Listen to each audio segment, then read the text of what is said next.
I'm Rachel, and my guest today is Adane from Ethiopia, the country which is located in the Horn of Africa. Hi, Adane. Hey, Rachel. Yeah. You know, I'm really interested in Africa. Could you introduce about yourself and introduce about your country as well? Okay. I will try to introduce my country. Yes. It is a long story, but I will try to give you some ideas how it looks in my country. Ethiopia is a long history country with around 3,000 years history. It is like we come from Africa in East Africa. It's the Horn of Africa normally. In Ethiopia you can find like 75 more than 75 languages. 75. Yeah, and we're around 82 million people. Yeah. The capital city is Addis Ababa. That is headquarters. You can find the African Union. And the African Union is established in Ethiopia by the King Haile Selassie and some other presidents like Kwame Nkrumah from Ghana. It's a long history, but we can keep it that way. It is like that. And the capital city Addis Ababa, it's around 2.9 million people. Normally, if you see the country or the city, you can see a lot of people around the city, but the population is around 3 or 2.9 million current date. About myself, I'm a student here in Boros in informatics. I came in Sweden last year. It's been like 1 year and a half, so I'm here in the coldest country. Okay. It's really interesting that you have 75 languages. Yeah. About you, how many languages you can use? It's amazing. I can speak and listen only one language. Really? Yeah. But can you understand when other people talk to you? I can understand. No, it's difficult. But some languages you can understand a little. Like if you have a neighbor who speaks that language, so you can listen and through time you can adapt it. Otherwise you have to go to that place. Like there are places those people speak that language, or you have a family who speaks that language. Like maybe your mother is from another ethnic, or your father from an ethnic group, so you can learn the language from your family.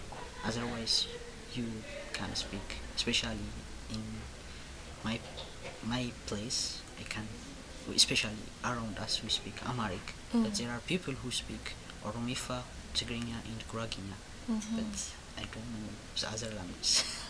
Is there anybody that can speak 75 languages? No. No. No. It's too many languages. Yeah, maybe 5. 5. Yeah. And the way to write it is different or the same? Maybe the two languages have some similarities, like Amharic and Tigrinya. Both of them are came from the Ge'ez origin. It is so they have some similarities. Okay, because as I know, languages is a tool of the culture. Is it right that you have 75 languages? It means you have a lot of type of culture. Yeah, it's different culture. Even from place to place, it's different. Culture is everywhere is different. If you went to the north, you can find people who are religious people. If you went to the south, you can find people who don't have any religion. So it's different from place to place. Like we are 82 million people, so it's wide diversity. Yeah. And how many languages and religion that the most popular in your country? Yeah, the most popular religion is Orthodox and Muslim. If you put it in percentage, my percentage or statistics may not be correct, but it is like the Orthodox is around 50 something, and the Muslim are something 40 or something percent. So there are other religions like Protestant and Jehovah Witness and other religions. So the most are like famous are Orthodox and Muslim. So at work, um, what language they usually use? Okay, the national language is Amharic.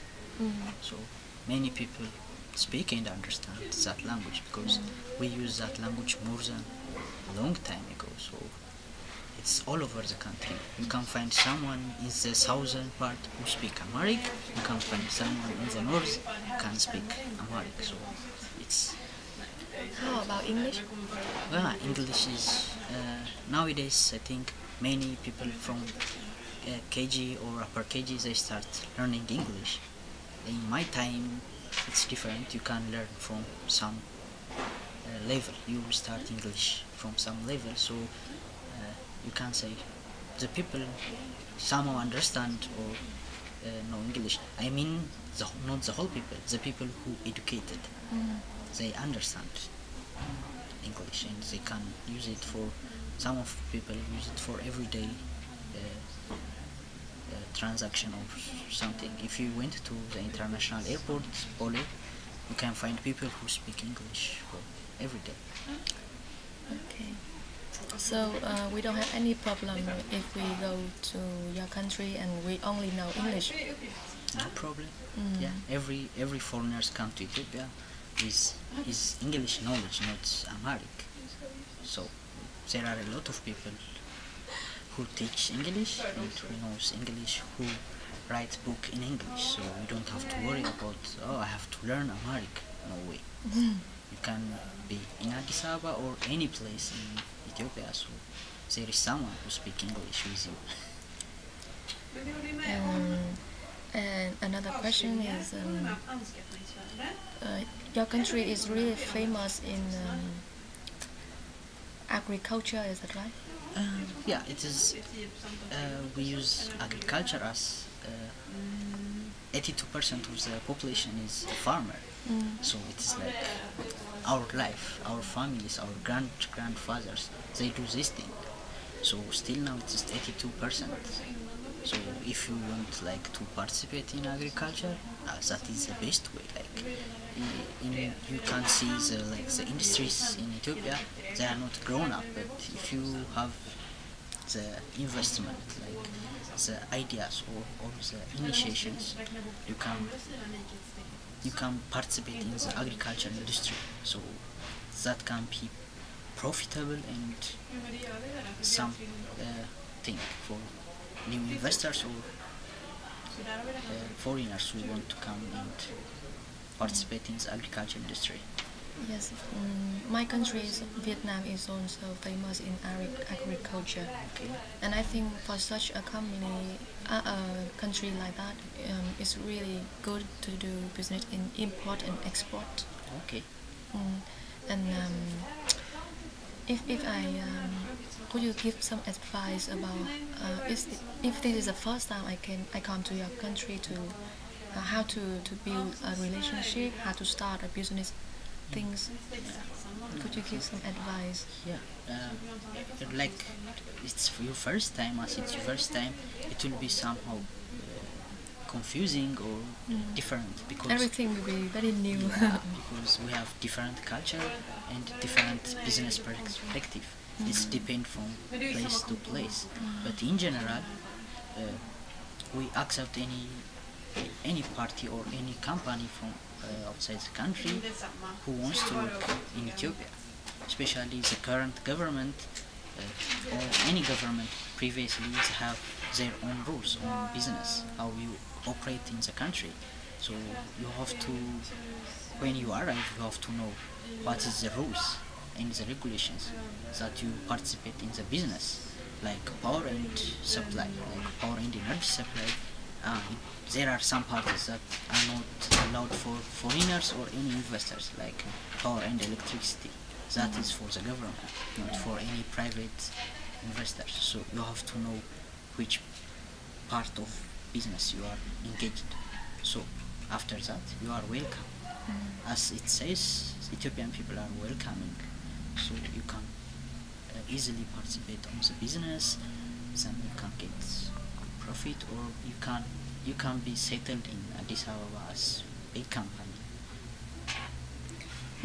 Which country that invest in your country the most? I think I can say China. China? Yeah, I can say China and India, I think. Because China has a long relationship with the current government and even the previous government, so they have everywhere, like road construction, building, everything, so we're relationship with China. Yeah. And how about Europe and America? I can't say like we export different things to Europe, like the Germans, for Germany we export coffee. I think, if I am not mistaken, from my last visit of some investment bureaus, I saw that German has like a lot of Ethiopian coffee from us. So in Europe we have also a market, but especially in US, yeah, we have different markets. Like I can't say like this is our market, but Starbucks is big coffee shop or something. It's mainly use Ethiopian coffee. So your country is, because it's so long in history perspective, so and it's a bit very diverse city. So if it is the first time I come to your country, what should I do to say hello to you and start the story? It's depend on your behavior. Like we are welcoming, we think that we are welcoming, so we are accept anyone who came to Ethiopia as a positive way. So you don't have to afraid like what these people are doing to you or something. So you can be welcome. Like you will be happy when you are there. Like everybody is she's new. Yeah, like. And I heard that, for example, in Europe, if we just meet and we can say hello, how are you? But in your country, we need to ask more. Is that right? Yeah, it's different. When you take example in Sweden, someone when you meet him say hi. That's a greeting. But in my country, we have a long greeting. When I say hello someone, like how are you or something, he will express his feeling like I am okay today, and so we will talk his family, his child or his wife, everything. We care about that person like in detail. Like, when we ask him like how are you, just not for the sake of asking, we are asking for personal. And if you after you ask, if your friend say that okay, he has a problem, and for example his children have ill or sickness or something, do you help him? Yeah, if I can, I would help him. Otherwise, it's bad. I will share my like grief or something. Like I'm sorry, it's bad. Like I can do something. I can contribute. If I can, okay, let's take to a hospital or something. That is the first thing you can do. But if you are not helping him, you can share your feeling. Interesting. And could you introduce something about your culture, like what something special about Africa and Culture? It's as I told you, we have different ethnic groups, more than 80 or 85. It's depend. So each ethnic group has its own culture. Like for the last 3,000 years, we have it came from family to family. It's like grandfather or great grandfather. It's tradition. They are different, especially on religion. So it's the same still these days. It will not be changed. Sometimes dressing even. There are cultural dresses. At all times they dress that thing every day through their life.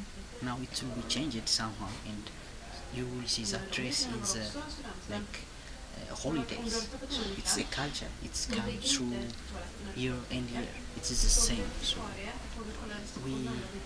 we stick to our cultures. Because when you say that you have a lot of language and for example you just understand one language Yeah.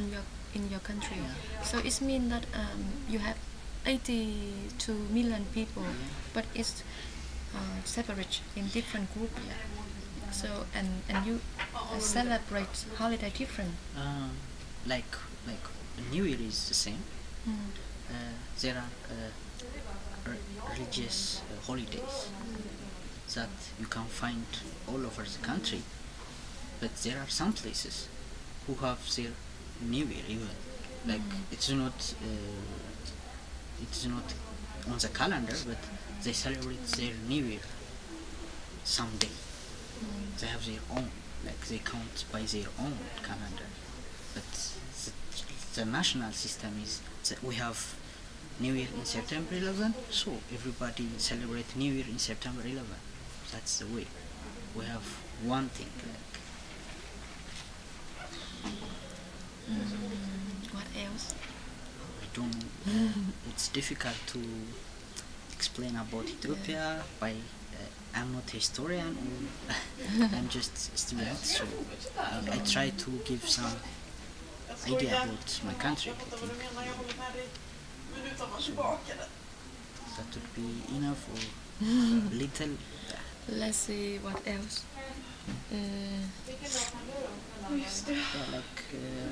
As I told you, there are different businesses in my country, so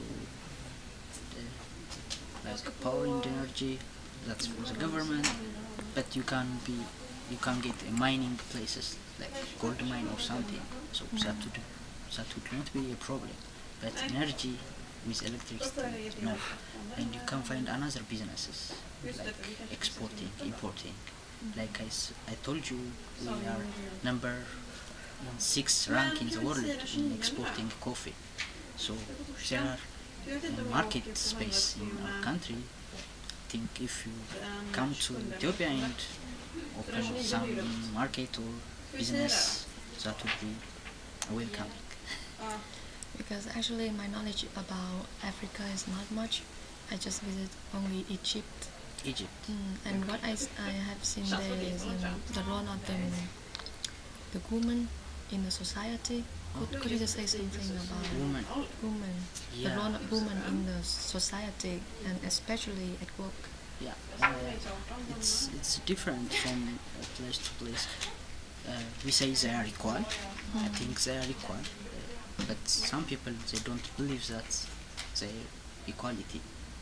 It is some arguments we don't go there, but you can find anywhere.